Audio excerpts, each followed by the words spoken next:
Good morning, Shri Swami Samarth. तर चला, आता सकाळी सकाळी 6 वाजलेत आणि चिमण्या यायला सुरुवात झालेली आहे.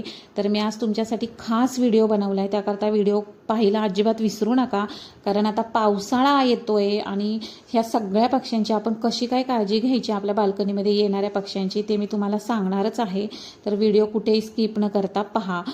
आता जसं की मी मागे सांगितलं होतं की ऋतुमानानुसार काय होतं ना, की चिमण्या, बुलबुल, पोपट काही जे पक्षी आहेत त्यांची ना आपल्या बाल्कनीमध्ये जी संख्या आहे येण्याची ती कमी जास्त होत असते. तर आता पावसाळा येतोय की नाही, तर पहा, निसर्गाची चाहूल आहे ना ह्या पक्ष्यांना आपल्या आधीच लागलेली असते. ते काय करतात, जसं की वातावरण बदललं ना तसं आता खूप साऱ्या चिमण्या आणि पोपट आहेत ना माझ्या तरी बाल्कनीत यायला लागलेल्या आहेत. तर आता काय करायचंय, तुम्हाला एक काळजी घ्यायची आहे.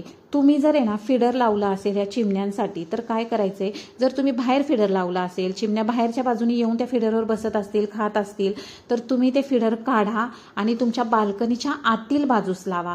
म्हणजे काय होईल की जेव्हा पाऊस येईल ना तेव्हा ते धान्य जे आहे त्यातलं ते भिजणार नाही. कारण भिजलेलं जे धान्य आहे ना बघा, ते अजिबात चिमण्या, पोपट कोणतेच पक्षी ते भिजलेलं धान्य खात नाही बरं का, आणि सगळं धान्य वाया जाईल. त्यापेक्षा तुम्ही एक काम करा, ते फिडर आजच काढा आणि आजच आतल्या बाजूला लावा. हळूहळू त्या पक्ष्यांना सुद्धा आतमध्ये फिडरवर येऊन बसण्याची सवय लागेल आणि जे काही धान्य आहे ते न भिजता हे पक्षी आनंदाने खाऊ शकतात.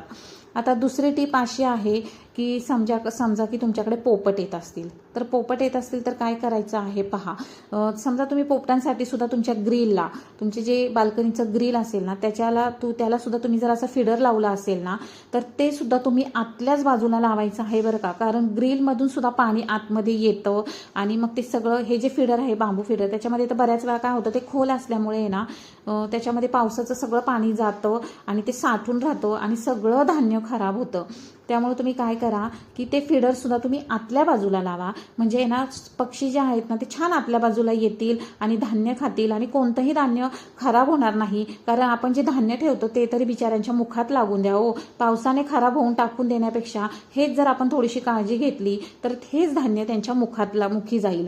आता काय करायचं आहे, तिसरी टीप, की आहे ना जेव्हा बाल्कनीमध्ये पक्षी येतील, म्हणजे जसं की पोपट येतील आणि त्या आतल्या बाजूला यायला सुरुवातीला घाबरतील, कारण तुम्ही आता फिडरची जागा चेंज केलेली असेल ना, तर ते सुरुवातीला ना थोडे घाबरतील. त्याकरता एकदम पुढे आपण पण जायचं नाहीये. जेव्हा पोपट येतात तेव्हा काय करा, पोपट येतील ना आतल्या बाजूला, एक 2-4 दिवस त्यांना पण वेळ द्या बरं का. लगेच असं होत नाही जागा चेंज केल्यानंतर की आता आम्ही जागा चेंज केली आणि लगेच दुसऱ्या दिवशी पोपट त्याच्यावर येऊन बसेल, असं नाही होणार आहे.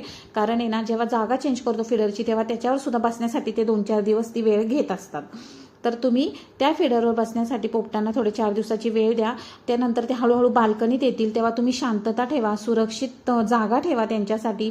गडबड गोंधळ करू नका. एकदा त्यांना सवय लागली ना आतमध्ये यायची की मग ते पाहते, तुम्हाला पण पाहून उडणार नाहीत. तुम्ही मग काय करू शकता की तुम्ही त्यांचे लांबून व्हिडिओ काढू शकता, फोटो काढू शकता.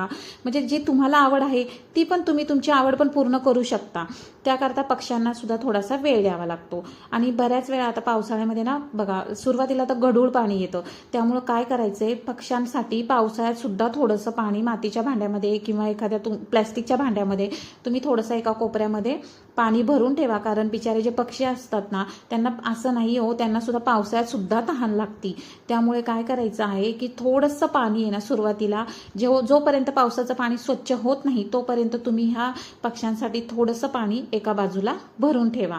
तर आता हे झालं तिसरी टीप. आता मी तुम्हाला सांगणार आहे की आहे ना चिमण्यांसाठी काय करायचं आहे. तुम्ही चिमण्यांना मात्र घर लावताना एक आहे ना घर घ्या आणि ते जरासं ना तुमच्या बाल्कनीच्या आतल्या बाजूला हाईटला लावा, की जेणेकरून त्याच्यावर एकतर पावसाचं पाणी पडणार नाहीये. आणि आता चिमण्यांचं काय झालं आहे माहिती आहे तुम्हाला, चिमण्यांना एक एक काडी गोळा करायला लागल्यात, चिमण्या घर बनवायला लागलेल्या आहेत. त्याकरता तुम्ही जर चिमण्यांसाठी घर लावलं असेल तर थोडासा ना तुम्ही कापूस किंवा थोड्याशा आपल्या झाडूच्या काड्या हे सुद्धा ना तुम्ही तुमच्या बाल्कनीमध्ये ठेवू शकता. म्हणजे ना चिमण्या इतक्या सुंदर, ती एक एक काडी गोळा करून आहे ना चिमण्या इतक्या सुंदर घर तयार करतात. पहा, मी मागे एक व्हिडिओ टाकला होता की ज्यामध्ये मी दुर्वा आणल्या होत्या देवाला. तर त्या दुर्वा जेव्हा दुसऱ्या दिवशी मी त्या दुर्वा बाल्कनीत ठेवल्या होत्या तर त्या सुद्धा चिमण्या ते घेऊन गेल्या. म्हणजे माझ्याच वरती मी ते घर लावलं होतं माझ्या बाल्कनीमध्ये आणि चिमण्यांना ते काड्या घेऊन जायच्या, ज्या दुर्वा घेऊन जायच्या सुकलेल्या, आणि त्याच्यापासून त्यांनी इतकं सुंदर घर तयार केलं होतं ना. तर असं तुम्ही पण करू शकता. फक्त घर लावताना थोडं हाईटला लावा. म्हणजे जेव्हा ते पिल्लांना जन्म देतील ना तर काय होईल की कावळ्यापासून, बुलबुलपासून त्यांच्या पण बिचाऱ्यांच्या जीवाला धोका नसतो. आता आता चौथी टिप काय पहा, जर तुम्ही ना बुलबुलसाठी ह्या साळुंक्यांसाठी केळ ठेवत असाल ना तर अगदी थोडंसंच ठेवा, जास्त ठेवू नका, कारण चिलटं होतात, माशा होतात पावसाळ्यामध्ये. तर खूप स्वच्छता ठेवायची आहे बरं का पावसाळ्यामध्ये आपल्या बाल्कनीची. जशी पक्ष्यांची काळजी घेतो तशी आपण आपल्या आरोग्याची पण काळजी घ्यायची आहे, कारण आपल्या बाल्कनीला, आपली बाल्कनी आणि आपला रूम म्हणजे जसं की बेडरूम असो किंवा तुमचा हॉल असो त्यालाच अटॅच बाल्कनी असते. त्यामुळे खूप काळजी घ्यायची आहे, स्वच्छता ठेवायची आहे. पक्षी जरी आले तरी पण त्यांच्यासाठी सुद्धा जशी आपण काळजी घेतो तशी आपल्या आरोग्याची काळजी घ्यायला अजिबात आपण विसरायचं नाहीये. आणि तुम्हाला तर खरं सांगू का हो, ही माझी तर बाल्कनी आहे ना, ती तर आहे ना हे पक्ष्यांचं हक्काचं घरच झालेलं आहे. तर असो, तुम्हाला जर माझ्या बाल्कनीतले असे छान छान व्हिडिओ आवडत असतील पक्ष्यांचे पाहिला तर एक सुंदरशी कमेंट करा आणि सबस्क्राईब करायला विसरू नका. तर पुन्हा भेटूया आपण. राधे राधे.